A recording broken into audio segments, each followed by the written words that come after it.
Hello नमस्कार प्रिय मित्रांनो, अनोखी लाईफमध्ये तुमचं मनापासून खूप खूप स्वागत आहे. चालू घडामोडी हा जो काही विषय आहे तो सर्व विद्यार्थ्यांसाठी जे स्पर्धा परीक्षेची परीक्षा देतात, विशेषतः UPSC MPSCचे विद्यार्थी त्यांच्यासाठी अति महत्त्वाचा असतो. कारण ते विद्यार्थी 3 स्टेजमधून जाणार असतात. त्याच 3 स्टेजमधून जात असताना प्रत्येक स्टेजला चालू घडामोडीचा विषय निर्णायक अति महत्त्वाचा ठरतो. आता याचा अभ्यास करण्यासाठी आपण काय करतो? मग याचा अभ्यास करण्यासाठी आपण ते न्यूजपेपर चूज करतो, त्या न्यूजपेपरला आपण निवडतो ज्याच्यामधून जास्तीत जास्त कंटेंट भेटतं. मग ते कोणते? जसं की द हिंदू. आता द हिंदू न्यूजपेपर वाचत असताना आपला जास्तीत जास्त इंग्लिशवर कमांड पाहिजे, ते समजून घेतलं पाहिजे. आता ते तुम्हाला माहिती आहे की तुम्हाला समजत का नाही, कारण त्याच्यामध्ये जास्त कमांड का नाही ते सगळं आपल्याला माहिती आहे. तरी पण आपण ते वाचतो, त्याच्यामधून घेतो. हा चांगला एक भाग आहे आणि त्याच्यामधून जे कंटेंट भेटतं ते आपल्यासाठी फायदेशीर असतं. हा बी महत्त्वाचा विषय आहे. परंतु तो जो काही कंटेंट घेतो तो कुठल्या लँग्वेजमध्ये आहे? इंग्लिश लँग्वेजमध्ये आहे. आता जास्तीत जास्त त्याचा फायदा कुणाला होईल? जे विद्यार्थी इंग्लिश मिडियमचे आहेत. परंतु जे मराठीचे विद्यार्थी आहेत, जे मराठीमधून पेपर देणार आहेत, त्यांच्यासाठी थोडंसं धोक्याचं वळण असतं. आता हे का वळण असतं ते पाहूया. जसं की तुम्ही वर्षभर किंवा जे काही तुम्ही अभ्यास करत असाल त्या पूर्ण दिवसामध्ये, पूर्ण वेळामध्ये, पूर्ण वर्षामध्ये एका पेनानं सराव केलात लिहिण्याचा, आणि अचानक ज्या दिवशी तुमची परीक्षा आहे त्या दिवशीच तुम्ही पेन बदललात, तर तुम्हाला माहिती होते का होते नेमकं त्या दिवशी पेन बदलल्यामुळे, आणि तेच टेन्शन चालू राहते की बाबा पेन बदलला, थोडे 10 मिनिट गेले, असं तसं झालं, तर हा फरक तुम्हाला जाणवतो. दुसरं उदाहरण घ्या. एका विद्यार्थ्याला किंवा एका दोस्ताला विहिरीमध्ये चांगल्या प्रकारे पोहता येतं, तो एक्सपर्ट आहे. आता त्याला नदीमध्ये पोहायला सांगितलं की एका तीरापासून दुसऱ्या तीरापासून जायचं आहे. आता किती % त्याच्यामध्ये कॉन्फिडन्स आहे की तो पार करेल म्हणून? तिसरं उदाहरण घ्या वाटलंच तर. एका विद्यार्थ्याला किंवा एका आपल्या दोस्ताला सायकल चालवता येते. आता त्याला स्कूटी शिकायची, तो एकाच वेळेसमध्ये शिकेल का? म्हणजे पहिले सुरू बसला आणि त्याला स्कूटी आली असं होतं का? नाही ना. तर असं बी होत नाही ना, त्याला येणार नाही. जसं की पोहता येतं, त्याला पोहता येणार नाही का? येतं पोहता. स्कूटी चालवता येत नाही का? येईल चालवता. त्याला लिहिता येणार नाही का? येईल लिहिता. परंतु जितक्या गतीने लिहित होता अगोदर, जितक्या गतीनं कार्य करत होता अगोदर, जितक्या चांगल्या प्रकारे सायकल चालवता होता तो तितक्या एक्सपर्ट गतीने चालवू येईल का? नाही ना. तुम्हाला सुद्धा माहिती आहे याच्यामध्ये जास्त असं काही मोठे विश्लेषण करण्याची गरज नाही. म्हणजे म्हणायचा विषय असा आहे की तुम्ही इंग्लिशमध्ये पेपर वाचता, इंग्लिशमधून समजून घेता. खरंच तुम्हाला ती मराठीमध्ये लिहिता येतं का? अस्सल लिखित जे खरंच स्पर्धा परीक्षेसाठी लिहिणं हिताचं असतं आपल्या, कारण त्याच्यामुळेच मार्क भेटतात ना. उदाहरणार्थ सपोज करा तुम्ही UPSC किंवा MPSCचे विद्यार्थी आहेत. सपोज करा UPSCचे विद्यार्थी आहेत, तुम्ही मेन्सला लिहायला गेलात, तुम्ही कधीच मराठीचा पेपर नाही वाचलात आणि पेपरमध्ये पहिला पेपर लिहायला बसलात तुम्ही. आता तुम्ही लिहित आहात पेपर, आणि लिहिता तुम्हाला काय आठवल? मराठीत कधी तुम्ही जास्तच वाचलाच नाहीत. एवढं तुम्हाला माहिती आहे की तुम्ही मराठीचे विद्यार्थी आहेत आणि लहानपणापासून तुम्ही मराठी शिकलीत. परंतु जेव्हा तुम्ही लिहायला बसतात तेव्हा जास्तीत जास्त डोक्यामध्ये इंग्लिश शब्द घोळू लागतात. जसं की आपण म्हटलं की इफेक्टिव्ह इम्प्लिमेंटेशन. आता इफेक्टिव्ह काय असते, याला मराठीत काय असते असं घोळत राहतं मनामध्ये. डेमोक्रॅटिक डिसेंट्रलायझेशन हा शब्द आहे. आता तुमच्या दिमागात तो लिहायचा आहे. आता मराठीत कसं लिहायचं मग? कधी कधी असं घोळतं दिमागामध्ये. आणि जिथं सेकंदाचे खेळ आहे तिथं तुम्हाला विचार करायला सुद्धा उसंत नाही त्याच्यामध्ये, आणि तिथं तुम्ही विचार करायला बसता की मराठीत याचा अर्थ काय आहे. मग तुम्ही स्पर्धेच्या बाहेर का नाही येणार? हे सहज आहे, सरळ आहे. मराठीचे विद्यार्थी जास्तीत जास्त तिथं का पोहोचत नाहीत की ज्या वेळामध्ये जे कार्य करायला पाहिजे होतं, जो सराव करायला पाहिजे होता तो आपण करत नाही, म्हणून प्रॉब्लेम येतो. तर हा थोडंसं तुम्हाला समजलं असेल की मराठीत पेपर का वाचायचा, का त्याचं महत्त्व आहे इतकं. मी असं म्हणत नाही की तुम्हाला द हिंदू न्यूजपेपर वाचा किंवा वाचू नका, असं काहीच बिलकुल नाही. ते मला काही त्याच्यावर टिप्पणी सुद्धा नाही करायची. फक्त असं म्हणायचं मला, तुम्ही वाचत असताना मराठी पेपर सुद्धा वाचा, जेणेकरून तुम्हाला लिहिण्यामध्ये ती एक नॅचरल टेंडन्सी निर्माण होईल, एक नॅचरलपणा येईल की तुम्हाला काही वाटणार नाही त्याच्याबद्दल. एक 5-10 मिनिट बी पेपर लुक केलं तर तुम्हाला ते सगळं होऊन जातं. ते याच्यामुळं त्याला अवॉइड न करता त्याला आपल्याच अभ्यासामध्ये इम्प्लिमेंट करा. त्याचा अंतर्भूत करण्याला खूप महत्त्व आहे, हे मला आवर्जून सांगायचं आहे. त्यामुळे मराठी ज्यांनी अभ्यास करणार आहेत, जे मराठीतून पेपर देणार आहेत, त्यांनी मराठीला पेपरला एकदा तरी लुक केलं पाहिजे. ते त्याचे शब्दार्थ कळतात, त्याच्यातली ती व्याख्या कळतात समजून सांगण्यासाठी. तर ह्या सगळ्या गोष्टी तुम्ही केल्या पाहिजेत. तर हे करत असताना आता जसं तुम्हाला माहित आहे की तुम्ही पेपर वाचता. आता दुसरे आपण बरेच विद्यार्थी पेपर ऐकतात कारण हिंदू समजत नाही. तर परंतु मराठी पेपर वाचत असताना एक 10 मिनिट लागतात, जास्तीत जास्त 10-15 मिनिट. आता जे फक्त मराठीच वाचतात त्यांना जास्त वेळ लागत असेल टिपण करण्यासाठी. परंतु करत असताना काही लक्षात गोष्टी ठेवा, जसं की तुम्ही जेव्हा एखादा पेपर वाचताना त्या तिन्ही स्टेजमध्ये वाचलं पाहिजे तुम्ही, की ती पेपर जो मी वाचणार आहे तो तिन्ही स्टेजमध्ये मला इम्प्लिमेंट झाला पाहिजे. जसं की प्री असेल, मेन्स असेल आणि इंटरव्ह्यू असेल. तर अशा प्रकारे पेपर वाचायचा. मग हे वाचत असताना काय महत्त्वाचं आहे, तुम्ही वाचन महत्त्वाचं आहे, तुमचं मनन आणि चिंतन. आणि हे मनन, चिंतन आणि हे जे काही वाचन आहे त्यासाठी डोळसवृत्ती महत्त्वाची आहे. डोळसवृत्ती कशी असते, जेव्हा आपण सगळ्या सिलेबसच्या समग्र दृष्टीने पाहतो त्याच्यामध्ये. आता हे कसं पाहायचं, कसं समजेल की आपल्याला ते प्रीचं आहे का मेन्सचं आहे, तो इंटरव्ह्यूचा क्वेश्चन आहे. तर तुम्हाला सिलेबस चांगल्या प्रकारे माहीत असला पाहिजे की आपल्या सिलेबसमध्ये नेमकं काय आहे आणि काय नाही, आणि त्या पेपरमध्ये काय दिले नेमकं, जे ती आपल्याला ते प्रिफर करतं की हे प्रीचं आहे, हे मेन्स आहे, इंटरव्ह्यूचं आहे, हे कसं समजतं. तर ते पाहण्यासाठी आपण आजचा जो काही लोकसत्ता पेपर आहे तो पाहूया. थोडक्यात समजेल अशा भाषामध्ये. तर तुम्ही गुगलवर जाऊ शकता. आपल्या जसं तुमच्याकडे क्रोम ब्रेम असेल तर ते जसं काही तुमच्याकडे असेल ते त्याच्यावर टाईप करा ई लोकसत्ता म्हणून. तर तो पेपर येईल तुम्हाला. तर ई लोकसत्ता जर तुम्ही टाईप केलं तर ती लोकसत्ताचं पेज ओपन होतं. त्याच्यामध्ये बरेच आपल्या विभागामध्ये जे आहेत विभाग त्याच्यामध्ये पेपर दिलेले असतात. तुमचा जो काही विभाग आहे तो निवडा. असं काही नाही, फक्त विभागामधलं जे काही कंटेंट असतं ते चेंज असतं, बाकीचं सगळं एकच असतं. आता मी औरंगाबादचा विभाग निवडतो. तिथे गेल्यानंतर तुम्ही काय करा, तुमच्या ॲडजस्टनुसार. आता हे असं तर पेपर पूर्ण दिसत नाही, मग त्याला थोडं झूम करा. आता हा झूम पेपर केल्यानंतर थोडंसं इकडे कंटेंट जातं. आपण त्याला इकडे हलवायची गरज नाही, म्हणून त्याला थोडंसं त्या पेजला 90% करा, 100% करण्यापेक्षा, म्हणजे चांगल्या प्रकारे पेपर वाचता येतो आपल्याला. तर हा आहे लोकसत्ता पेपर. आता लोकसत्ता पेपर असताना आपण जसं म्हटलं की डोळसवृत्ती पाहिजे आपली, काय पाहिजे वाचायला, काय नाही पाहिजे. फक्त 10 मिनिटात पेपर वाचून होऊन जातो जस्ट लुक केल्यानंतर. त्याच्यात जर कंटेंट जास्त असेल तर 15-20 मिनिट लागतील जास्तीत जास्त, कारण मराठीचे विद्यार्थी आहोत आपण.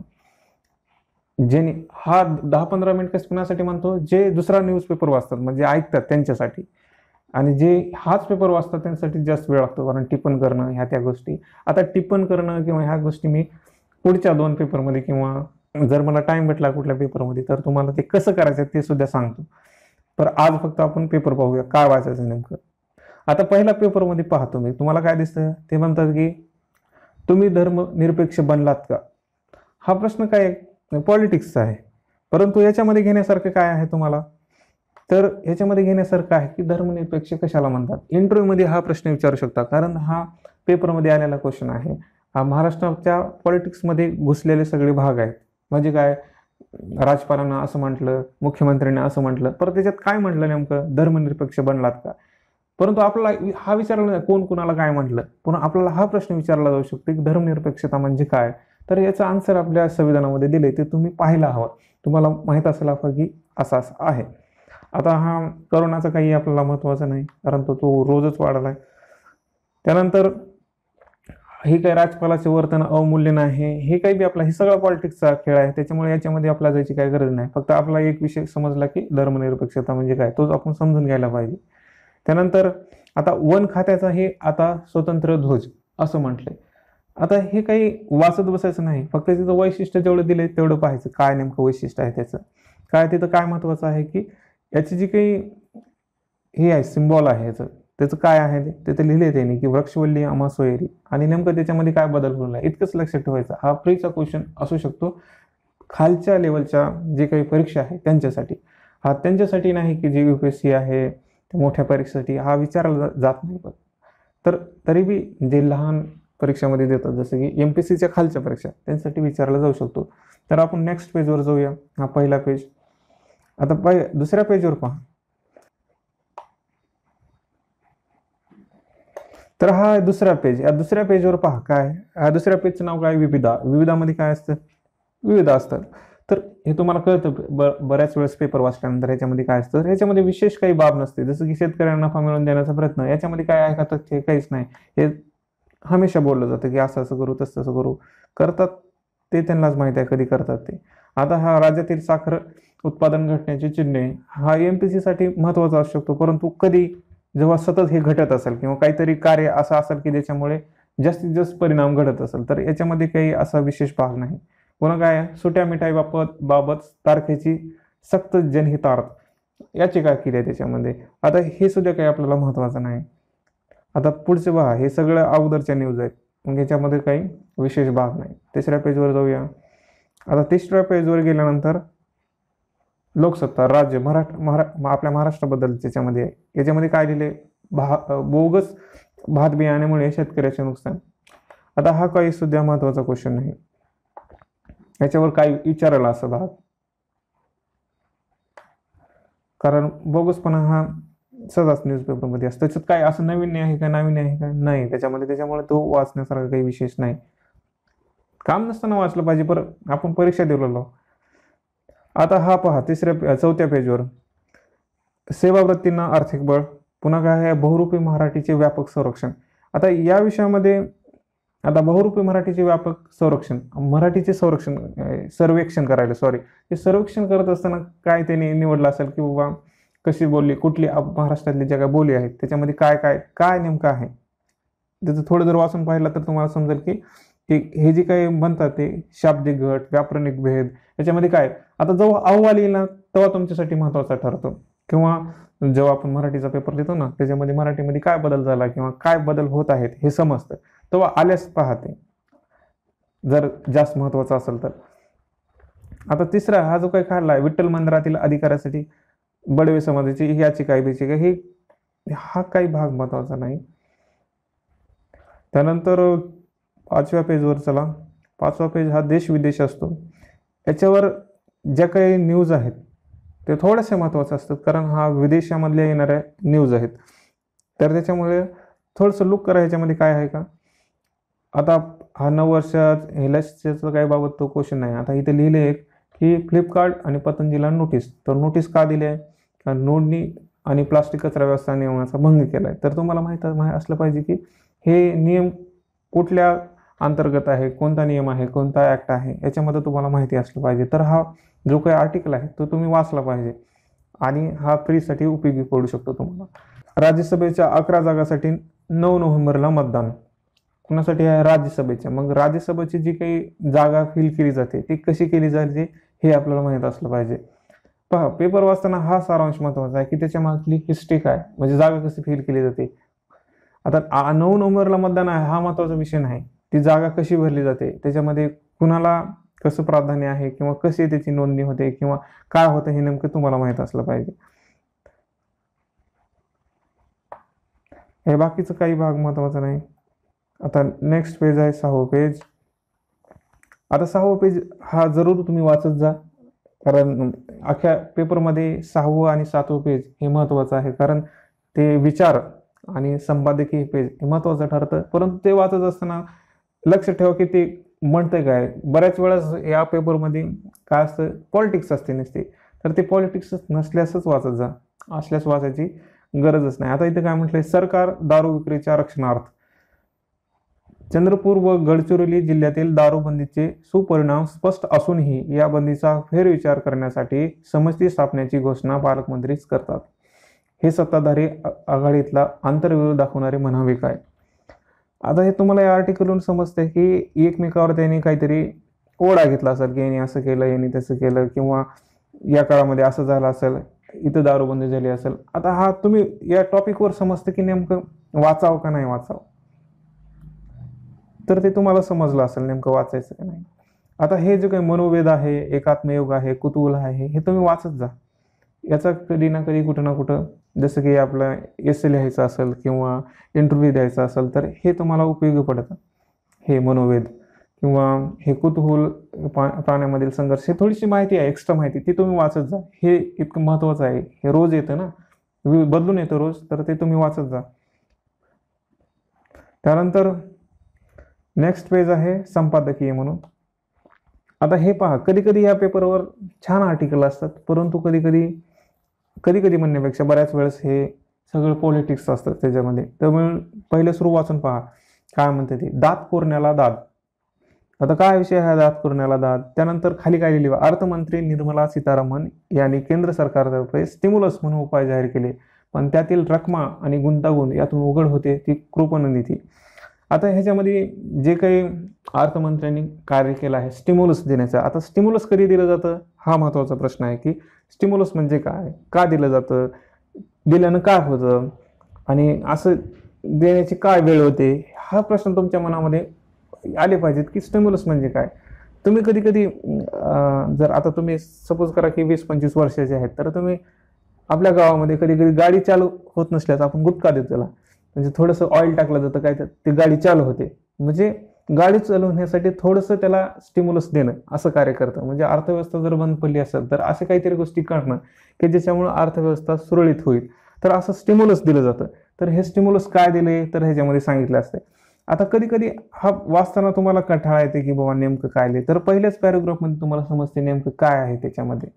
तर हा स्टिम्युलस शब्द काय आहे हे तुम्हाला महत्त्वाचं ठरतं याच्यामध्ये, जर वाचला नसताल तरी बी. म्हणजे जसं तुम्ही आता सपोज करा की पेपर द हिंदू वाचता किंवा ते ऐकता तुम्ही, तर तुम्ही हे फक्त शब्द लक्षात ठेवायचे की नेमकं काय म्हणतात ते, आणि हे वाचायला बी काही विशेष वेळ लागत नाही. आता हा खालचा जो काही आर्टिकल आहे, करोना काळात कुप्रथांना वाव, तर हा तुम्ही वाचला पाहिजे. याच्यातले आर्टिकल मस्त असतात ह्या पेपरमधले. विशेषतः संपादकीय पेज आहे ना, त्याच्यामधले तुम्ही आर्टिकल वाचत चला. त्याच्यामुळे तुम्हाला जे काही शब्द आहेत, जसं आपण पहिल्या सर्व उदाहरण देऊन म्हटलं की शब्दाचे महत्त्व आहे, पेपरमध्ये आपण गेल्यानंतर ते असं होऊ नये की आपलं आठवणा गेले काही, किंवा ते शब्दच मराठीमध्ये रूपांतर करत नाही. तर तुम्ही कमीत कमी लोकसत्ता पेपर वाचत असता हा संपादकीय पेज आणि ते विचाराचं पेज जो आहे ते वाचता. आता ह्या पेपरमध्ये कधी 12 पेजेस असतात, कधी 14 असतात, रविवार असेल तर जास्त असतील आणखी. तर त्या पेपरनुसार आता रविवारी किंवा इतर दिवशी आर्टिकल छान येतात. आता हे तुम्हाला कधी समजतं जेव्हा तुम्ही रोज पेपर वाचतात, कुठल्या दिवशी कुठले आर्टिकल महत्त्वाचे आहे, तर ते मस्त असतात ते आर्टिकल. पण तो दिवस तुम्हाला माहीत असला पाहिजे की कुठल्या दिवशी कोणते आर्टिकल. विशेषतः रविवारी किंवा शनिवारी हे आर्टिकल चांगले येतात, आणि फक्त अशा दिवशी ऑड दिवशी तुम्ही फक्त ह्याच्याकडे लुक केली पाहिजे. आता ख्रिस्ती धर्मांतरांचे विचारविश्व हा काही विशेष काही महत्त्वाचं नाही, परंतु तुम्ही जर असं काही वाटलं की बाबा आपल्या सिलेबसशी निगडीत आहे तर तुम्ही वाचायला पाहिजे. व्यक्तिगत जर तुमच्या परीक्षेमध्ये विचारत असतील MPSC मध्ये, तर तुम्ही फक्त ते नाव लक्षात ठेवा की कोणता व्यक्ती विचारला.